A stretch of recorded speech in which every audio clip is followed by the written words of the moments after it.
ज्ञान book channel में आपका स्वागत है। वो कहते हैं न जैसा सोचोगे वैसा ही बनोगे, यानी आप जैसा सोचते हैं ठीक वैसा ही आप बन जाते हैं। इसलिए यदि जीवन में बड़ा और सफल बनना है तो हमें अपनी सोच भी बड़ी करनी होगी।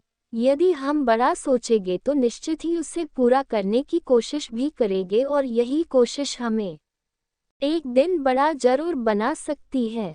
दोस्तों, आज हम एक ऐसी कहानी सुनाने जा रही हूँ जिसको सुनने के बाद आपको सोचने समझने और सफल के मुकाम तक पहुँचने में जरूर सहायता होगा। ऐसा ही ज्ञानवर्धक मोटिवेशन कहानियाँ सुनने के लिए आप हमारे चैनल को लाइक शेयर और सब्सक्राइब करके नए हो तो बेल आइकन पर क्लिक कर दीजिए, तो आपको ऐसा ही नया वीडियो का नोटिफिकेशन मिलता रहेगा।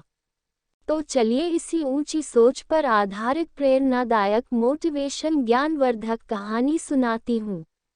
किसी गांव में दो दोस्त रहते थे। दोनों दोस्त एक ही स्कूल में एक साथ एक ही क्लास में पढ़ते थे। एक दोस्त अमीर घर से था जबकि दूसरा दोस्त गरीब घर से था, लेकिन दोनों पक्के दोस्त थे। अमीर घर का लड़का वह पढ़ लिखकर अपने माँ बाप के व्यापार को आगे बढ़ाना चाहता था, जबकि गरीब घर का लड़का अक्सर वह अपने और अपने गाँव वालों के बारे में सोचता रहता था। उसके मन में अक्सर यह चलता रहता था कि वह पढ़ लिखकर एक दिन बहुत बड़ा अधिकारी बनेगा और गांव वालों के विकास के लिए कुछ नया करेगा। दोनों दोस्त अपनी इसी सोच के साथ पढ़ाई करते थे। समय बीतता गया। अमीर घर का लड़का अपना पढ़ाई पूरी करने के बाद अपने माँ बाप के व्यापार में हाथ बढ़ाने लगा, जबकि गरीब घर का वह लड़का के पास इतने पैसे भी नहीं थे कि कोई व्यापार करे। लेकिन वो कहते हैं न अगर हिम्मत हो तो कायनात भी उसे पूरा करने में लग जाती है। इसी सोच पर वह गरीब घर का लड़का छोटे बच्चों को पढ़ाने लगा और अपने सपनों को सच करने के लिए साथ में परीक्षा की तैयारी भी करने लगा। उसे तो हर वक्त सिर्फ अपना लक्ष्य ही दिखता था। दिन क्या रात क्या सब उसके लिए एक समान थे। वह सिर्फ और सिर्फ अपने लक्ष्य को पूरा करने में दिन रात लगा रहता था।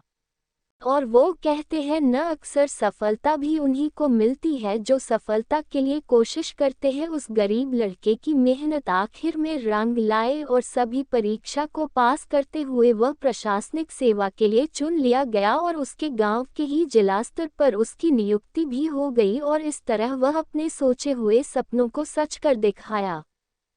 तो देखा आपने किस तरह एक ही गाँव के एक ही स्कूल से शिक्षा की शुरुआत करने वाले दो दोस्त अपने अलग अलग सोच के बल पर अपने अपने रास्ते बनाए और उन पर चलते हुए अपनी मंजिल भी तय किए। ये सब कुछ खुद की अपनी सोच पर आधारित होता है।